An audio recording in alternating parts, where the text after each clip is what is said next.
Welcome to another edition of Let's Talk Ed with Professor Chris. So today we want to talk about probably one of the most important questions you're going to ask yourself even before you go to college. What is it that you want to do? Some of us know what it is we want to do. Some of us don't. And for those who even think they know, how many times do they change career while they're in college? Today we do have an expert with us, Mr. Larry. Hopefully will help us see if we can make some decisions or provide us with the natural resources or where to go to if we need any of those help. So, welcome, Mr. Larry. Thank you. Well, first of all, I should say, are you okay with me putting on my coolie high hat this morning? I'm perfectly fine with that coolie high hat. Thank you. No doubt about that. Thank you. I appreciate it. It's a no haircut reasoning for my coolie high hat today. So, well, thanks again for coming. As I mentioned, the goal for this podcast really is to help students experience college and not try to survive college. So we provided them with the resources that they need. I will go to, and I've told them, I will go to whomever they want me to go and talk to, because fortunately for me, I can actually do that. So anyone I get to talk to is a privilege, and I'm very, very honored that you are here to help us with career services. I want to start with, so students understand that we are not perfect. Like we didn't start off knowing exactly what we want to do. But this article came out as a career focus. So I want to start from there because Career Services has an article in here, and a very good quote in here that I want to start off with is this: find a job you love and you will never work a day in your life. Those words from Confucius are inspiring, but often easier said than done. Some people know what they want to do early in life, but for others, a future career is harder to visualize. And those who embark on this one career trajectory may find they want a different one. So that being said, I'm going to start with you and I'll come to myself.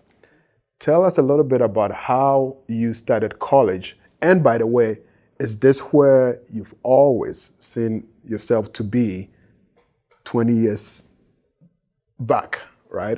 Let's say 20 years back. Is this where you've always envisioned yourself to be career-wise?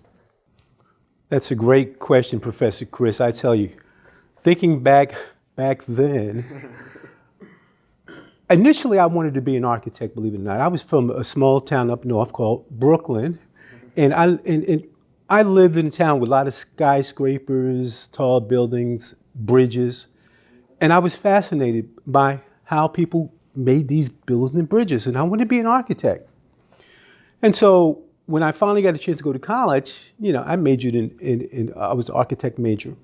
However, I was about to take trigonometry for the second time when my professor stopped me at the door and said, "Larry, what you doing back here?" I said, "Well, Professor Lewis, I'm an architect major. I need a C or better in trigonometry. You gave me a D last semester." Right. He said, "Well, Larry, you really deserved an F. But I liked you, I gave you a D." And he said something to me that really made sense. He said, "Larry," he said, "nobody wants a lopsided building." And I really had to think about that. But he's right. In order to be successful as an architect, I had to be really good at math. I couldn't just be okay. And you see what happens when you got people who are designing buildings that are just okay, you might have a disaster. You see what happens in Miami, some of these other buildings. Yep. And so I really had to go back to the drawing board and literally go back to the drawing board and say, what do I really want to do? The next thing I said, well, I want to be a disc jockey. And the reason why I wanted to be a disc jockey because one of my favorite disc jockeys back we're talking Brooklyn, right? Brooklyn, Brooklyn, right? So why not, right? Back then it was Frankie Crocker and WBLS, and I wanted to be disc jockey just like him. Nice. And so I changed my major to communications, and I did graduate with communications. But what I realized is I got a job as a disc jockey, and I actually got a job on a country and western station. It started off with top 40 station, and was brought up by some folks that decided to want to make it a country and western station. And so I had to learn how to accept and appreciate country and western music. But make a long story short, as a disc jockey, I didn't realize that I would spend most of my time in this 10 by 10 foot room. The first year was okay. After that, it got kind of boring. A friend of mine said, you've been bumping around saying you don't really, like your job that much. Take a career test. So I took a career test. I actually went to see a career counselor. You actually had a career test then? Yes. The school. I went to St. Augustine's College and went to the career counseling center. And the career counselor is probably the reason why I'm a career counselor now, is because she gave me this test, and I've got the name of it, but it's kind of like the test that we offer here at Wake Tech as well. And the test said that you're an extrovert. You need to be around people. And then all of a sudden it made sense. Here I am in this 10 by 10 room with me and a microphone and a bunch of, do your audience know about records? 45s and LPs? Probably not. Cassettes? The last time we did a show, I asked about VCR and then, right, so probably not, but yeah. But I was bored to death. I need to be around people. And so, in my weekends off, I would volunteer at the local YMCA, working with kids, and I loved it. And that's when I said, wow, maybe this is what I need to do. And so I decided to go back to get my master's in counseling. I loved it. And I decided to go into career counseling because I was always fascinated by how people chose career. I changed my major 3 times. Wow. So I kind of have a similar path, and I'm happy we're discussing this here because, as I told you before, I do want the students to understand that it doesn't happen magically. And I'm actually very excited and also very happy that we do have a place to go to, which, looking back, maybe it was because I thought I knew what I wanted to do, so I didn't look for career services, but I really didn't know there was a place like that you could actually go to help you. My journey started off almost very similar to yours. It was about bridges. I love bridges. I'd always wanted to do bridges, and that was it. Fortunately for me, I was actually good at math, so it took me on that track. When I was in grad school, I worked for a minority engineering office where we tutor students. And my boss will always say, Chris, you know what? The students radiate to you. You should try and think about teaching. And what did I say? No way. I'm trying to be an engineer to make all the money that engineers make. Why would I even think about teaching? Well, fast forward, got into industry, actually worked in the industry for some time. I got called in by my alma mater to kind of help students with their student design. And the review I got at the end of that semester was probably one of the best I've had ever, right?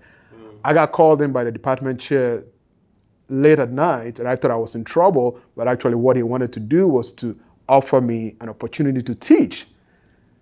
That's how immediately progressed, and even that took me a while to really say yes, no to that decision. I love students, and that's kind of why I am here where I am today. But I'm very, very happy that we started with that to kind of just let students know that we go through the process to really find out what they want to do. Right. So one of the first episodes I did actually was college or no college, right? And I'm gonna ask you the same question, right? Obviously, we're here, you have all the centers in your mind. And I want students to know, yes, we're still both involved in college, but what do you think? You think students should go to college or no college? And the reason I ask that is because students do ask me with social media and why the college process is so long, and they feel, I really don't need it to kind of do what I want to do. So, yeah, what are your thoughts on that? That's a very good question. I get that question a lot as well. Sure.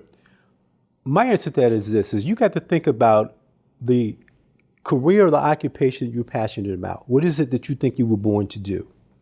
And once you have that image in mind or that idea, that college in mind, you have to do what we call, do a little bit of research. A fellow by the name of Stephen Covey wrote this book called 7 Habits of Highly Effective People. I think I know he that said, book. Begin with the end in mind. Mm-hmm. Think about what your end goal is. Mm-hmm. So let's say, for instance, you wanted to be a engineer, you need to maybe go to Indeed or a job board, look at the job description and see what it is to get hired as an engineer. Can you do it with a certificate?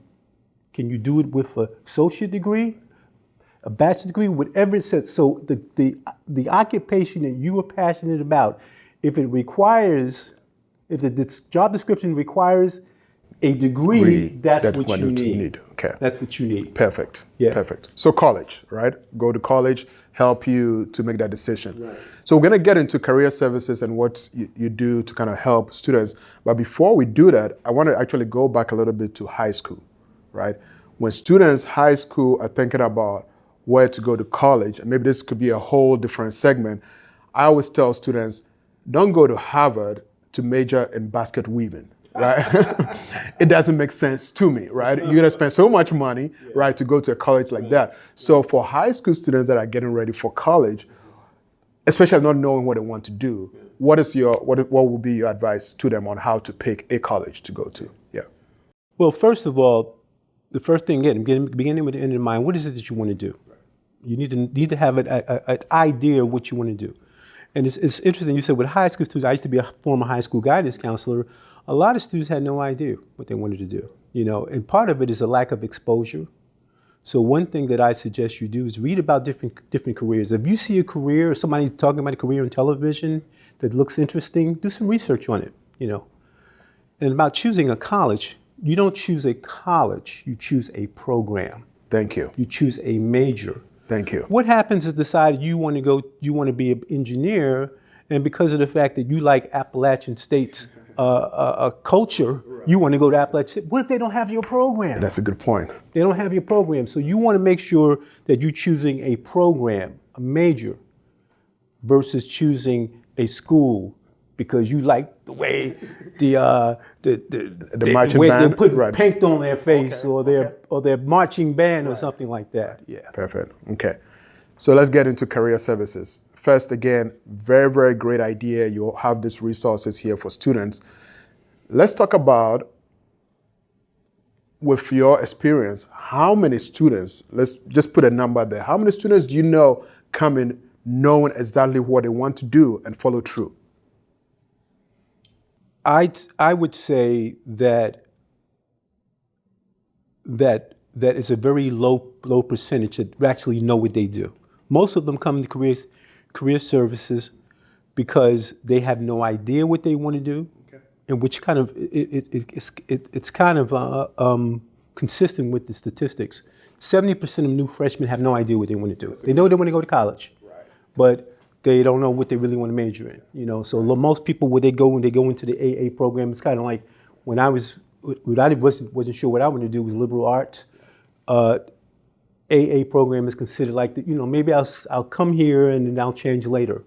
50% of current students change their major at least one time. No way. At least one time. Wow. So to answer your question, why am I even surprised since we both did that? Right. Okay. Right. So most of them have no idea. Right. And the ones that have an idea what they want to major in, not sure what to do with that major.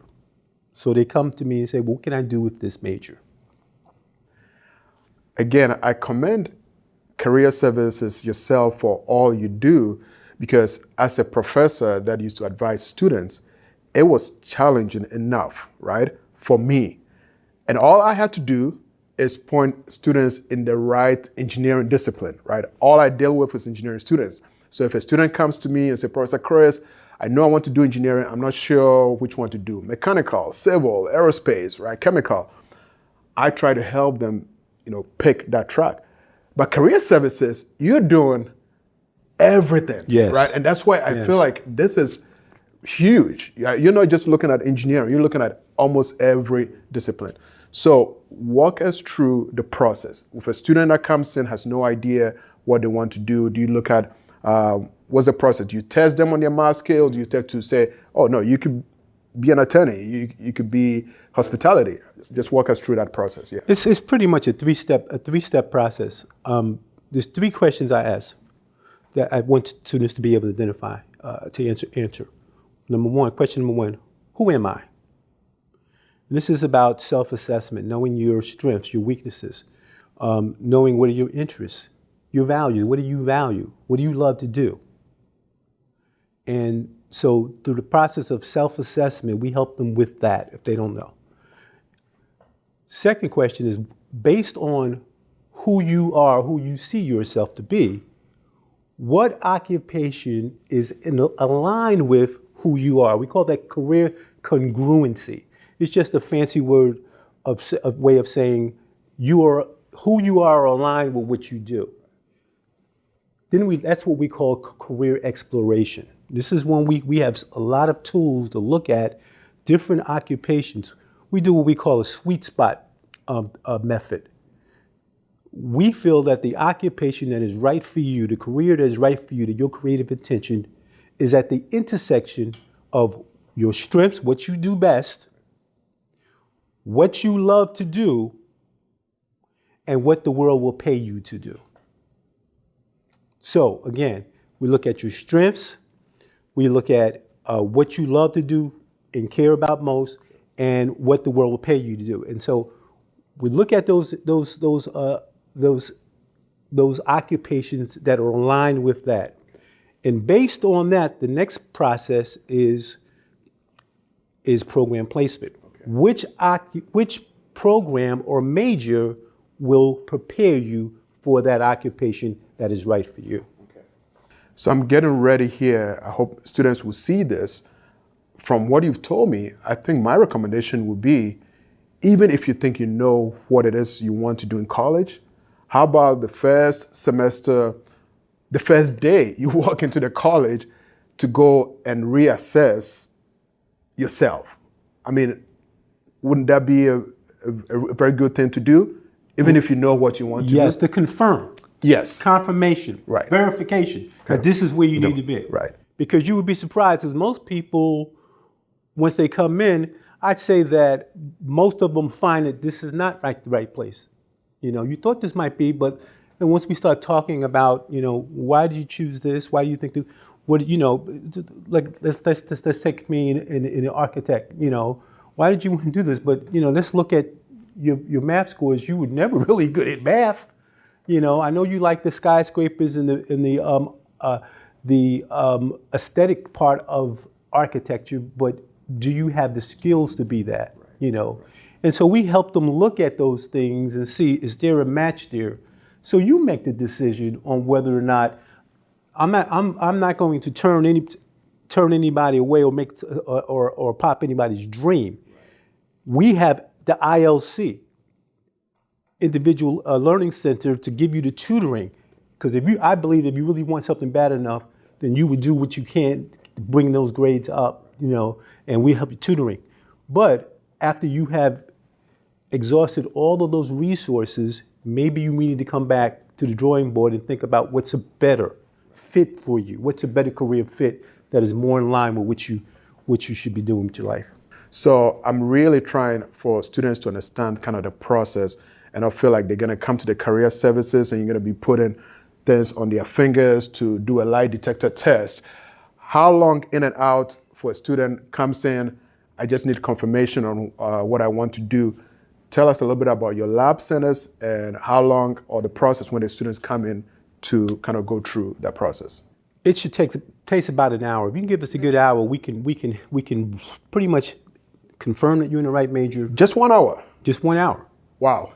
You know, but you got to do the work. Yes, sure. If you do the work will work for you. Right. Okay. Right. But we have some great tools. One of my favorite tools is a tool called Focus 2. Focus 2 is a career assessment that looks at uses the sweet spot method that looks at your interests, your personality, your values and skill to determine what occupations are aligned with each one of those. And then we look at your sweet spot. Which occupations is at the intersection of all of those, at the most of those, you know, and we guarantee you that in your sweet spot are either a dozen of occupations, maybe 2 dozen of occupations, and maybe 1 or 2 majors that'll get you to that occupation. That's great. So again, I'm focusing more on the front part of what career services does. I know you all do a lot, right? I know part of what you also do is helping students find an internship opportunity and careers in different things. One of the questions that I have for career services is, especially for the engineering component, students want to do engineering. Again, we clear that out. Students think they want to do engineering before they find out they have to do math, right? And hopefully they come to you guys and then you say, well, no, that's not what you want to do, right? However, the other side of that is for a student that is doing engineering that takes a lot of their time, when you help them with an opportunity to do an internship, what is the time commitment? Are they able to balance that internship with the schoolwork? What has been kind of, in your experience, how students are able to manage both if they're still in school and want to do an internship? We have what we call career specialists. Okay, I'm a career coach, career development coach, and I deal with the career exploration to help them answer those three questions. In terms of looking for an employment, an internship, we have career specialists that can probably better answer that question.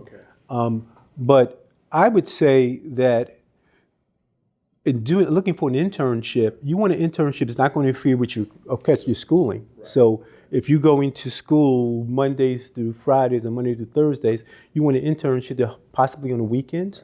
Or if you're going to school in the afternoon and evenings, you might want an internship in the morning. So internship will be a short-term experience that you would have with an employer. And usually most interns, the employers work with you in terms of your time, okay? So you have to balance your, it's time management, study skills, as well as, make your work commitments as well as the commitments to your internship. So we're getting pretty close to kind of the information that we needed for this interview. But for that, what is it that you do in career services that students probably don't even know about? Wow, we do a lot of things. One thing that we do have is we have a job board, and a lot of people don't know about that. Me neither. We have a job board called College Central Network. We have employer relations specialists that go out into the community and say, listen, we have students starting to become engineers. We have internships. We need internships. We need jobs for them. We have students starting to become nurses. We need internships. We need jobs. When we get that information, we put this on our college board called College Central Network. College Central Network is only privy to students, accredited students, and alumni. So another thing you might not be aware of, that even after you graduate, you can't get rid of us.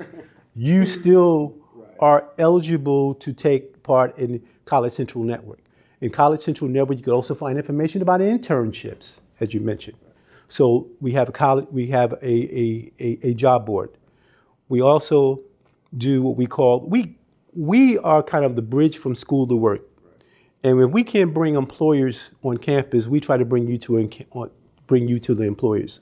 We used to do this thing called road trips. Before COVID, we would take students to places like to see the Charlotte Hornets, the different job opportunities, people who are interested in careers in sports. We would take them to Charlotte Hornets to meet with management, to talk about the different careers.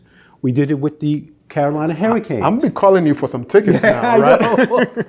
And you would be surprised at the different types of jobs that were there. So now that with COVID, we worked around this and we're doing virtual tours. We just did one with Amazon, a tour of Amazon and different jobs. We did one recently with NASA Space Center and the different jobs. So that's another thing that we do. We try to bring our students to the employers or employers here to the students. We have different networking events where we would have panels of people in specific industry, for instance, in engineering, where you can ask them questions virtually or in person. How do you get an internship in your company, for instance? That kind of thing. What are the new things that we need to be aware of as students trying to get into your industry? So we have those. We do vision board parties, vision board workshops. There's a lot of different things that we do with career services. One of the questions, by the way, students always want me to ask the people that I interview is, how to motivate them to stay in college and keep going in college. What is your advice or suggestion to keep motivating students or for them to motivate themselves to still stay in college? Always remember your why. Thank you. Why did you decide to go in college in the first place? Is it because you wanted to prove to yourself, prove to your grandma, prove to your parents that you can do this? Is it because of the fact that your why is that you want to help people?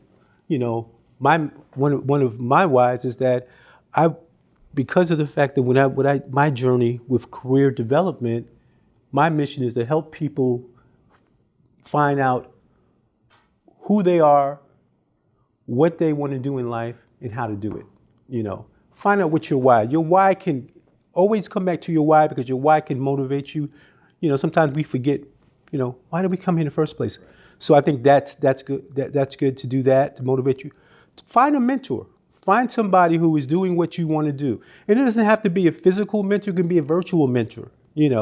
Find one of my mentors was a guy called Les Brown, motivational speaker. I know Les. Yeah. And I would read his books, right? And this is his journey. Right. And that can motivate you sometimes, is to find out what they do, because you're not the only person going through things. Life will happen to you. You're right. Life will happen to you. But you just dust yourself off and get up and keep on moving. So before we wrap up, we talk about career services. It's a place that I would have gone to if I was a student. So then probably I wouldn't have changed, even though, by the way, I don't regret the steps that got me to this part here. I'm happy I am where I am, but I wish I had the resources to go to. Where can we find you, Mr. Larry? Okay, remember this. Careers with an S, careers.waketech.edu. Careers.waketech.edu. When you go to careers.waketech.edu, you have an option to schedule an appointment virtually or an in-person.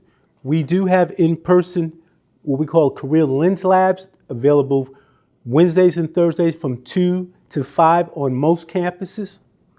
But again, if you go to careers.waketech.edu, you can find out how to make an appointment, whether it be in person or virtually, with one of our career coaches. Well, there you have it. Another edition of Let's Talk Ed with Professor Chris. I'm going to try and summarize what Mr. Larry just told us. But I think the first thing is look for the career services. As we already established, whether you think you know what you're doing, it's not a matter of changing what you think you want to do, but like Mr. Larry said, it's a confirmation. I like that.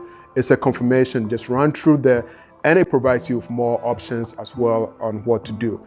It only takes about 1 hour for you to really know that this is what you want to do. 1 hour, that's all it takes. With that, stay tuned for the next edition. Thank you, Mr. Larry. All right, you're welcome. You're quite welcome.